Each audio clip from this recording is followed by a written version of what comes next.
Nama saya Septiana Eka Putri dengan NIM 442192100073 dengan jurusan Public Relation dari Fakultas Ilmu Komunikasi, ingin mempresentasikan mengenai menyusun publikasi eksternal dengan media tradisional dan media baru untuk memenuhi tugas besar 2 dengan mata kuliah dokumentasi dan publikasi dengan dosen Ibu Rizky Oktarina Costa, SPM IKOM. Dan berikut ini merupakan presentasinya. Tugas besar 2 menyusun publikasi eksternal, tradisional, dan baru dengan mata kuliah publikasi dan dokumentasi.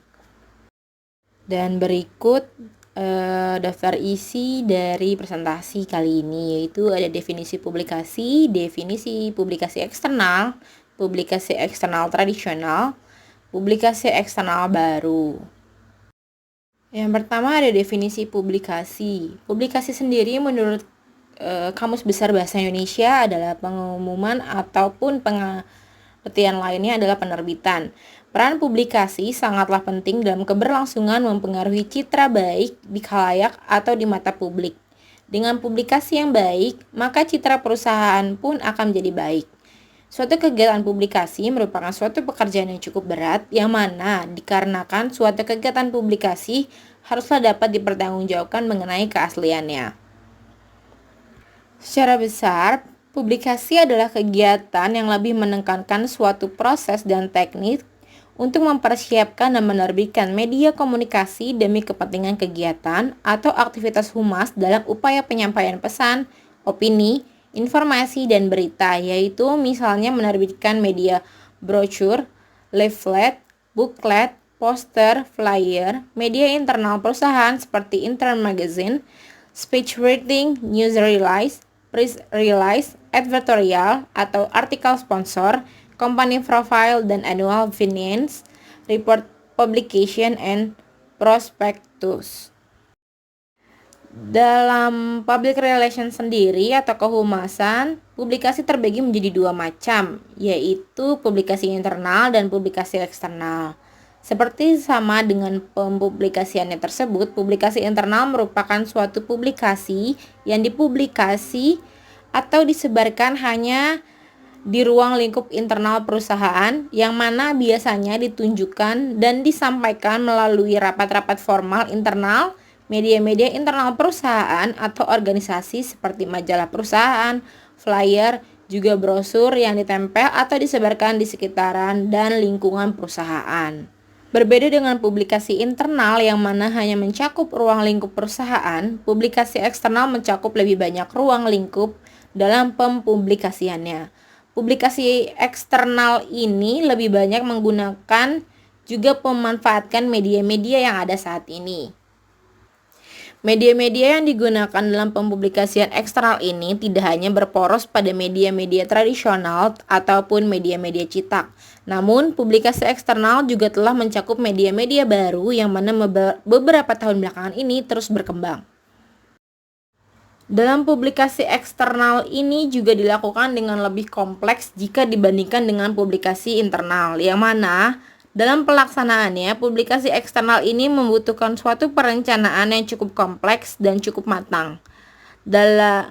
Karena dalam publikasi eksternal merupakan suatu hal yang kompleks dan harus dipersiapkan cukup matang, hal-hal yang harus diperhatikan dalam menyusun publikasi eksternal ialah diantaranya 1. Mengenali audien.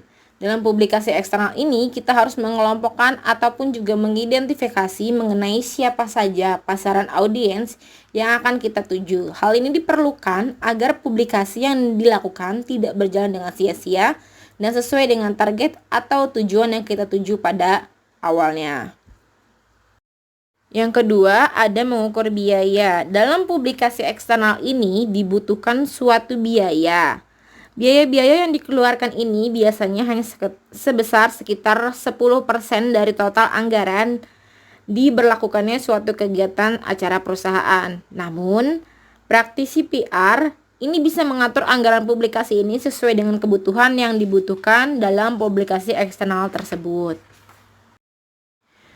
Yang selanjutnya adalah penyusunan jadwal. Penyusunan jadwal atau penjadwalan ini penting untuk dilaksanakan agar pengerjaan dalam publikasi ini dapat sesuai dengan rencana dan target awal. Selain itu, penjadwalan ini juga penting dikarenakan harus disesuaikan pula dengan penyebaran dalam publikasi tersebut.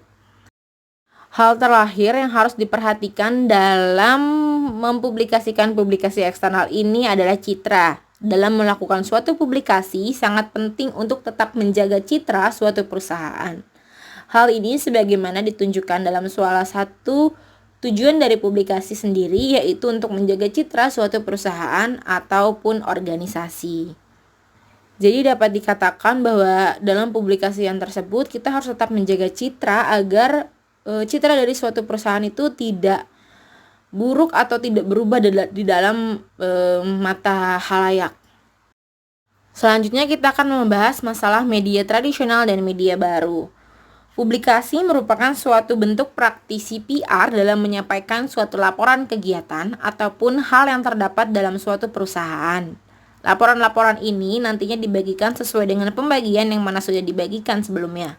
Dalam laporan-laporan publikasi ini biasanya terbagi menjadi dua bentuk media, yaitu media tradisional dan juga media baru. Untuk media tradisional sendiri ialah merupakan istilah yang digunakan dalam bentuk publikasi atau kegiatan pemasaran yang mana biasanya dilakukan dalam kegiatan praktisi PR. Media tradisional sendiri merupakan suatu media lama yang mana biasanya terdiri dari surat kabar, majalah, televisi, juga radio. Dalam publikasi sendiri yang mana menggunakan media lama atau media tradisional ini cukup mencakup banyak sekali audiens yang biasanya media tradisional ini memang digunakan dengan tujuan dapat mencapainya khalayak yang luas, juga mencakup seluruh generasi. Dengan luasnya khalayak yang dicakup dalam media tradisional ini memungkinkan publikasi tersebut sampai kepada daerah-daerah terpencil ataupun daerah-daerah yang memang belum menjamah media baru. Namun dalam proses pendistribusiannya pun media tradisional ini cukup mencakup banyak waktu dikarenakan proses yang cukup banyak dan lama. Untuk selanjutnya adalah media baru. Menurut Iriantara tahun 2005 pada halaman 118 dalam bukunya yang berjudul Media Relation mengemukakan bahwa media baru merupakan istilah yang dipergunakan untuk semua bentuk media komunikasi massa mutakhir yang berbasis teknologi komunikasi dan informasi yang biasanya digunakan untuk media komunikasi elektronik atau digital, khususnya internet dan World Wide Web atau WWW. Dengan menggunakan media online ini ataupun media baru, waktu yang dibutuhkan dalam melakukan publikasi ini pun jauh lebih singkat dan tidak membutuhkan banyak biaya. Berbeda dengan media tradisional yang mana bentuk nyata dan diperlukan waktu yang lama dalam prosesnya, penggunaan media dalam publikasi ini memiliki proses yang cukup singkat dan juga tidak memiliki biaya yang cukup mahal. Namun dalam penggunaan media baru ini tidak luput pula suatu kekurangan yang dimilikinya. Kekurangan yang dimiliki oleh media baru ini ialah belum mampunya menjangkau daerah-daerah yang mana belum memiliki suatu akses internet. Selain itu, para pengguna media baru ini biasanya hanya diisi dengan generasi-generasi muda atau generasi milenial, sehingga untuk mencapai suatu generasi yang sudah cukup tua sedikit lebih sulit untuk dijangkau. Dalam bentuk pempublikasian pun media baru ini biasanya mencakup blog ataupun media-media sosial yang sudah ada pada saat ini. Dengan akhir kata, kesimpulan dan saran yang dapat diambil dari penggunaan media dalam publikasi eksternal ini adalah penggunaan media tradisional ataupun media baru, keduanya memiliki peranan yang sangat penting dalam suatu proses publikasi. Publikasi yang dilakukan oleh praktisi PR ini diperlukan sebagai suatu bentuk upaya mempertahankan suatu citra agar tetap baik di mata khalayak.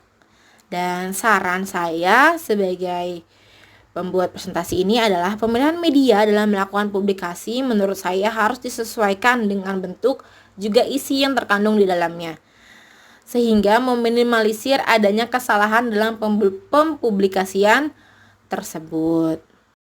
Sekian presentasi saya pada hari ini. Mohon maaf apabila ada kesalahan. Wassalamualaikum warahmatullahi wabarakatuh.